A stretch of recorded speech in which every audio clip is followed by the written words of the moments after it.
বন্ধুরা, এই দেখুন আজকে আমি রান্না করব চিকেনের পাতলা ঝোল টাইপের রান্না করব। তার জন্য আমি ফোড়নে নিয়েছি লবঙ্গ, এলাচ, দারচিনি। মশলা নিয়েছি রসুন বাটা, আদা বাটা, কাঁচা লঙ্কা চেরা, গোটা শুকনো লঙ্কা বাটা এবং নিয়েছি পেঁয়াজ। দেখুন ঝুড়ি ঝুড়ি করে কেটে নিয়েছি টমেটো। আর এই দেখুন 1 কিলো মাংস নিয়েছি। তাতে আমি কি করেছি, মাংসটাকে ম্যারিনেশন করে রেখেছি। তাতে কি কি দিয়েছি শুনে নিন। পাতি লেবু বাড়িতে থাকলে তাকে নিচড়িয়ে দিয়ে দিবেন প্রথম, তারপর মাখাবেন তাতে মাংসটা টাইট থাকে। এবং দিবেন লবণ পরিমাণ মতো, হলুদ পরিমাণ মতো দেবেন এবং একটু সর্ষের তেল দিয়ে ভালো করে ম্যারিনেশন করে 8 ঘন্টা রাখবেন। তারপর ঢাকনা দিয়ে দেব। তারপর আমি কড়াইয়ে দেখুন তেল গরম হয়ে গেছে।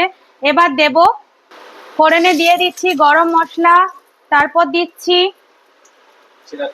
পেঁয়াজ কোচানো সেটা,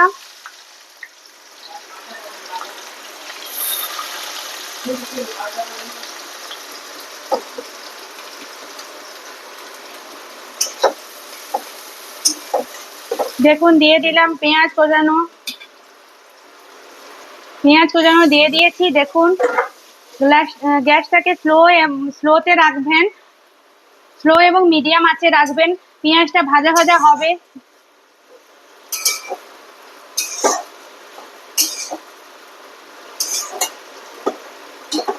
পেঁয়াজটা ভাজা ভাজা হচ্ছে। দেখুন পরিমাণ মতো লবণ দিয়ে দিলাম পেঁয়াজটা গলার জন্য। দেখুন পেঁয়াজটা ভাজা ভাজা হয়ে গেছে। এবার দিয়ে দেব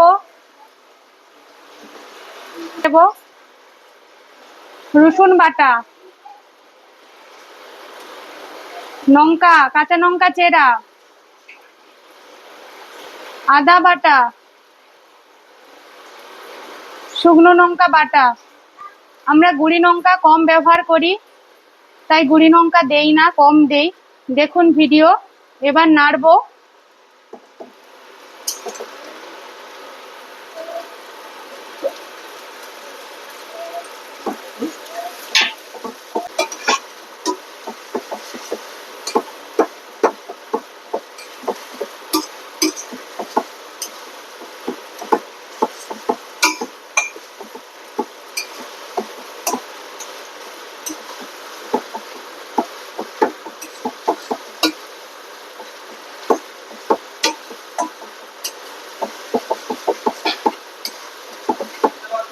এবার আমরা ম্যারিনেট করা চিকেনটাকে দিয়ে দেব।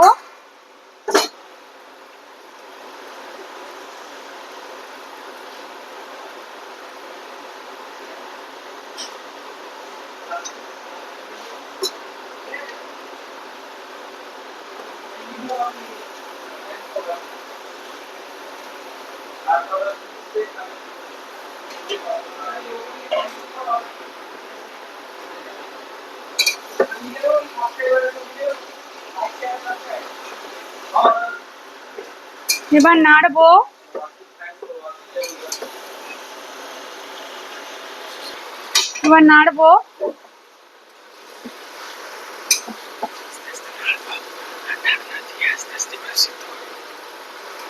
আস্তে আস্তে নাড়বো। এরপর নাড়ার পর আমি ঢাকনা দিয়ে ভালো করে মশলাটা যাতে মাংসের ভেতর ঢোকে তার জন্য আমি ঢাকনা দিয়ে দেব। নাড়ার পর যাতে মাংসটা ভালোভাবে হয় এবং মাংসের যে এষ্টি গন্ধ থাকে সেটা যাতে না থাকে, তার জন্য আমাকে ভালো করে নাড়াচাড়া করে নিতে হবে মাংসটাকে। এবার আমি ঢাকনা দিয়ে দেব।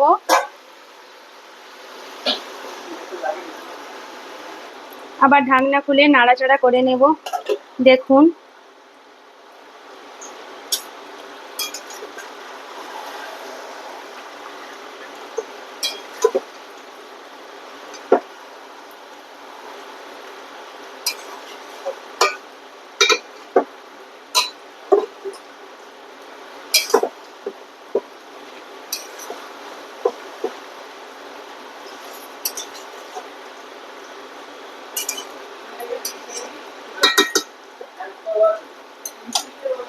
আবার ঢাকনা দিয়ে দেবো, 5 মিনিট পর ফিরে আসছি। আবার নেড়ে নিলাম মাংসটাকে ভালো করে, দেখুন নাড়ছি।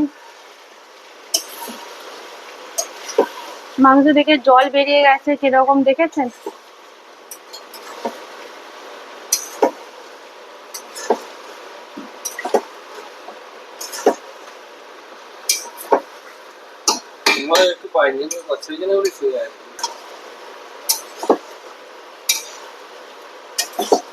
ঝোল খাবো না কষা খাবো বুঝতেই পারছি না, কি যে খাওয়া হয়। কি খেলে ভালো হবে আপনারা বলবেন তো কমেন্ট করে। কোনটা ভালো হয় চিকেনের, কষা না ঝোল ঝোল? একটু প্লিজ কমেন্ট করে জানাবেন।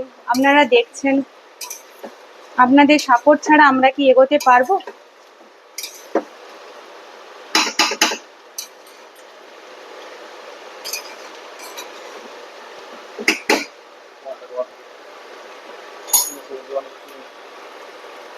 দেখুন মাংস থেকে তেল ছেড়ে গেছে। এবার আমার কষানো কমপ্লিট হয়ে গেছে। এইবার আমি আর একটা ওভেনেতে জলটা গরম করে নিয়েছিলাম, এটা দিয়ে দেব।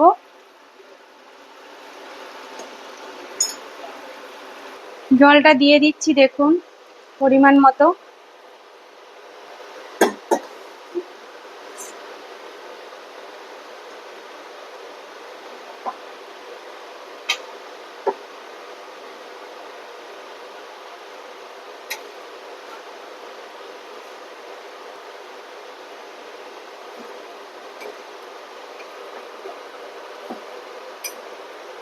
এবার ঢাকনা দিয়ে দেব, ফুটে উঠলে মাংসটা রেডি হয়ে যাবে। আপনার রেডি পর আবার দেখাচ্ছি আপনাদেরকে, দেখে থাকুন ভিডিও, দেখার রান্নাঘর। হাই বন্ধুরা, আবার ফিরে এলাম। দেখুন মাংসটা পুরো রেডি হয়ে গেছে, দেখেছেন? প্লিজ ভালো লাগলে আমার চ্যানেলটি সাবস্ক্রাইব করবেন। রেডির পর আবার দেখালাম আপনাদেরকে, দেখুন।